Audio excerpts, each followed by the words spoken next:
Hi everybody, my name is Hannah. This is Pepper and Pine, and I have a recipe to share with you. Today I am making my version of hummus. Now we're going to start with some dry garbanzo beans, and I'm going to put about 2 cups of them into a large glass bowl.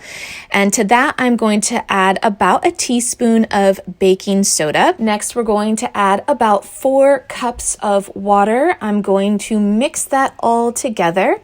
Then we're going to cover it and let it sit for several hours or overnight. So several hours later, you can see that their garbanzo beans have swelled a little bit, and now I'm going to give them a thorough rinse in our sink. I'm just going to wash all of that baking soda off and just rinse them really well before we cook them. So I'm going to be using my Instant Pot in order to cook our garbanzo beans. Now there's a couple different ways that you can do this. For this particular recipe, I'm going to add about 2 to 3 cups of the garbanzo beans and 6 cups of water. I'm going to sprinkle it with some salt.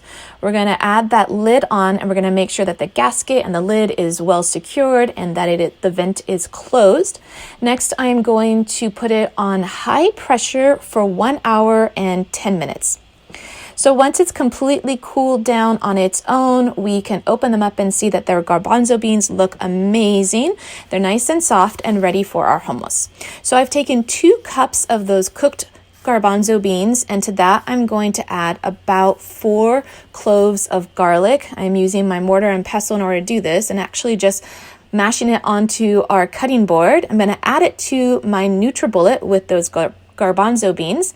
To that, I'm going to add the juice of 1 lemon. Now, this is a large lemon that's really juicy, and so it's going to give a lot of juice. I'm going to put those aside for my compost bin and add that juice into our garbanzo beans.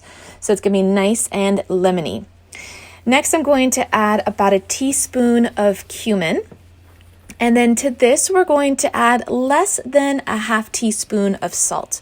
You can always add more. Next, I've added a tablespoon of olive oil, and now we're going to sprinkle with some paprika and cayenne pepper, which are totally optional. I'm going to screw that lid on and begin blending with my NutriBullet. Now it's going to be a really thick paste, so I'm going to add about 2 tablespoons of water from that garbanzo beans mix.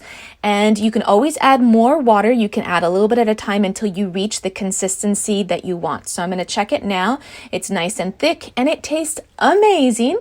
So now it's time for us to plate our hummus. I like plating my hummus on really shallow dishes so that each person can have their own with all the additional garnishes. Usually my kids like it pretty simple, but today I'm going to add something special.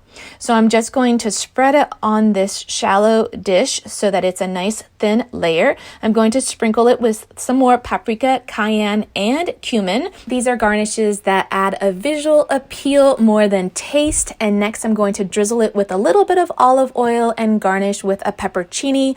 You can also garnish with pickles or parsley and get really creative with this. Now this is more for bread, but you can definitely omit some of these various ingredients and use your hummus as a dip for vegetables. I do hope that you enjoyed this video tutorial. Don't forget you can check out more of my cooking tutorials by tapping on the screen. That link is also in the description box below.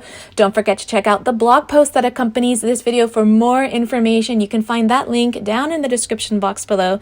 And if you want to see what we're cooking and what we're eating on a daily basis, you can find me on Instagram at Pepper and Pine.